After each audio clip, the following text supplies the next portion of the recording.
Halo, selamat pagi Bapak Ibu. Selamat datang kembali di latest news and trading updates GE Education. Hari ini, hari Selasa 21 Juni 2022, kita akan ngebahas tentang market tadi malam. Ada apakah sih market tadi malam gitu ya? Oke, nggak usah berlama-lama, kita langsung aja masuk ke berita. Dari berita pertama, kita tetap selalu membahas indeks ya, indeks 3 terbesar di Amerika. Tapi sayangnya, gitu ya, tadi malam itu ada Juneteenth atau Hari Libur Nasionalnya Amerika Serikat, maka ketiga indeks tutup ya, libur dulu gitu ya. Kalau ngomongin beritanya tetap sama seperti Jumat kemarin, di mana indeks Dow Jones itu ya sempat jatuh sedikit di 38,29 poin atau 0,13%.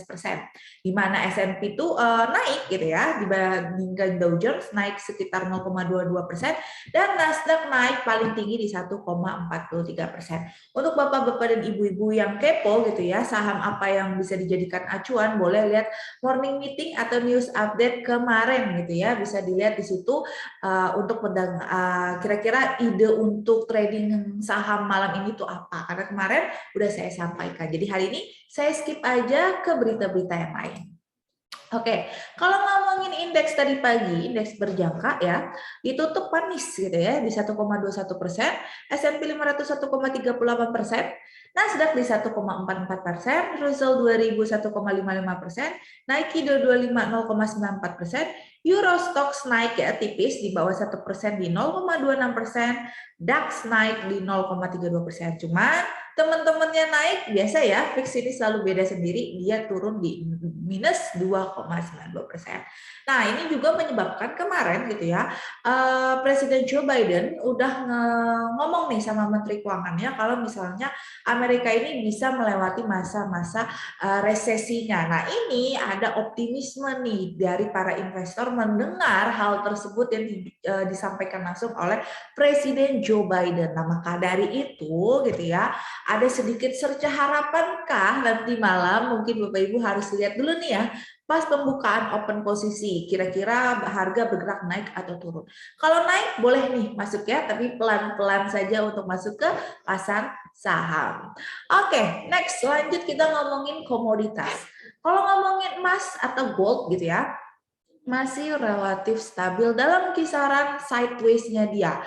Masih ya, karena depresiasi dolar dan ketakutan ekonomi gitu ya, mengimbangi kekhawatiran seputar pengetatan moneter yang agresif oleh Federal Reserve. Nah, kalau kita perhatikan harga emas di spot itu tidak berubah dalam perdagangan kemarin ya, long weekend di Amerika masih di seharga 1.838,74 per ounce-nya. Itu kalau kita ngomongin komoditas. Untuk energi gimana ya? Energi naik lumayan kenceng ya di 2,4% untuk WTI atau West Texas Intermediate. Sedangkan yang Brent-nya itu ada di 115 ya USD atau naik 1,52%. Dan untuk gold masih sama ya, sideways di 180 1.842 naik tipis 0,12% dan silver 21 US dollar atau naik 0,41%. Langsung aja kita lihat grafiknya. Untuk hari ini WTI masih asik ya untuk ditradingkan. Coba kita lihat langsung. Nah, kalau Bapak Ibu masih ingat ya, saya selalu bikin chart seperti ini yang saya sampaikan juga. Ini sebenarnya ada penan, di mana penan ini sebenarnya bullish continuation ya. Tapi tetap yang namanya trend selalu pasti ada namanya correction. Dan kalau kita lihat correctionnya ini udah menembus di area support yang udah sering kita bikin ya, di area-area 109 sampai di area-area 111. Nah, tadi malam, maksud saya kemarin gitu, kalau kita lihat di sini juga udah cantik ya, ada doji, walaupun doji ini masih weak gitu ya, masih lemah untuk ada pembalikan arahnya. Nah, cuman hari ini bisa kita lihat karena masih di normal tapi cenderung di oversold. Jadi kita bisa assume untuk WTI ini bisa kita buka untuk buy. Langsung kita pindahkan ke 30 menit aja nih Bapak Ibu. Nah, gimana nih kalau ngomongin 30 menit ya? Kalau menurut saya udah lihat di sini baik dari moving EMA 9 dan EMA 21-nya udah di atas. Jadi ada kemungkinan dia untuk tren naik ke atas. Cuman karena kita 30 menit dan kita sudah lihat ada di area resisten yang cukup kuat gitu ya. Kemungkinan akan jatuh dulu terlebih dahulu mengenai EMA-nya sebelum dia lanjut naik ke atas. Ini untuk gambaran WTI. Kalau ada pertanyaan nanti langsung aja ngomongin ke grup komunitas. Lanjut, untuk komoditas kita sudah selesai, kita ngomongin mata uang. Capek ya atau bosen ya kita ngomongin mata uang dolar terus, kita sekarang ngomongin euro nih. Euro menguat di hari Senin kemarin karena pasar fokus pada tool bank sentral Eropa untuk melawan fragmentasi di blok mata uang tersebut dan mengabaikan resiko kemacetan politik di Prancis setelah Presiden Emmanuel Macron kehilangan mayoritas mutlak dalam pemilu parlemen. Jadi ini ada sedikit politiknya ya di euro ya. Dan ditambah lagi Presiden ECB gitu ya, Europe Central Bank Christine Lagarde Senin itu menegaskan kembali rencana untuk menaikkan suku bunga Eropa 2 kali di musim panas ini dan memerangi spread yang melebar dalam growing cost dari beberapa negara zona euro. Dan euro terakhir naik 0,4% terhadap dolar Amerika Serikat menjadi 1.5365 US dollar.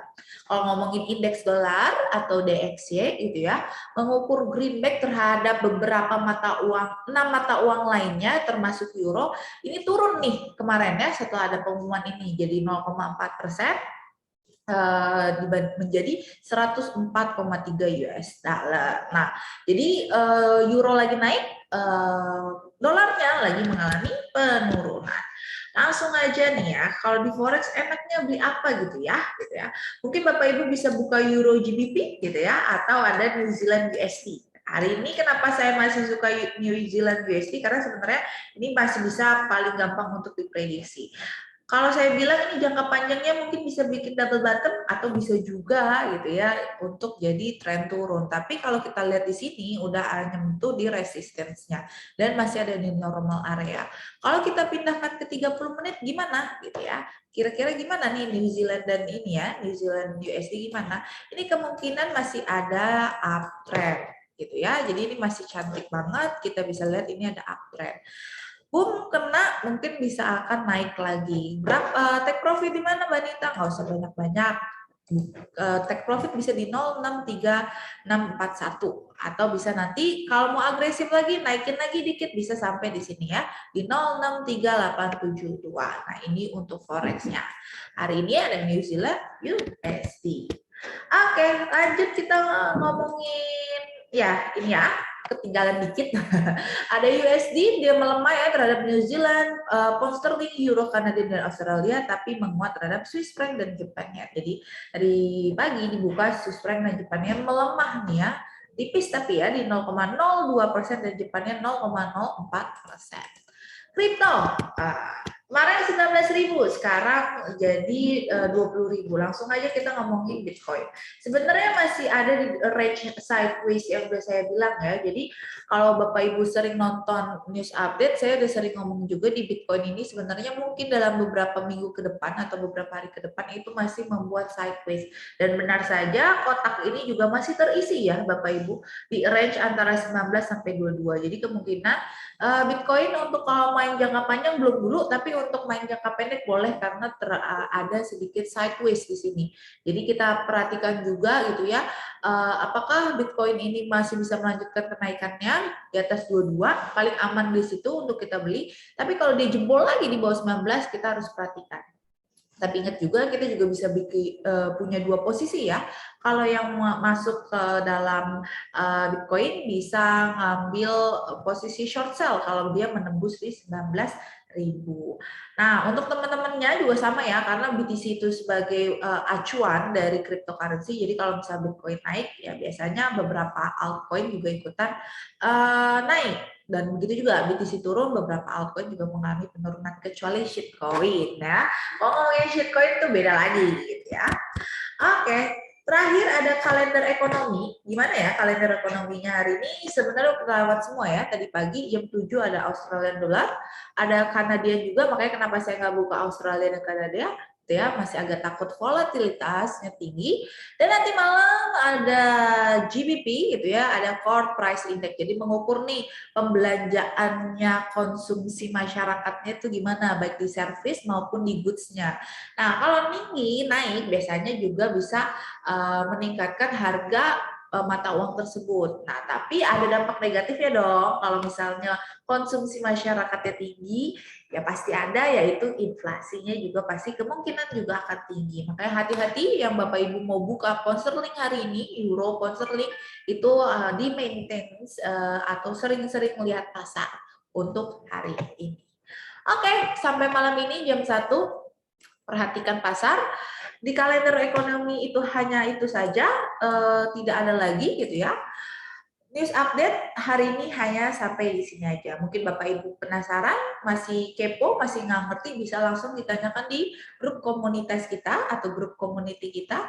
Dan jangan lupa follow sosial media kita di GE Education Facebooknya, GE Education untuk Instagram, dan jangan lupa untuk subscribe, like, komen, dan nyalakan notifikasi YouTube channel kita di GE Education Indonesia. Wah, nge-rap saya hari ini. Oke, kalau kayak gitu, terima kasih Bapak Ibu. Kalau tidak ada pertanyaan, saya tutup news update hari ini. Selamat siang dan selamat beraktivitas.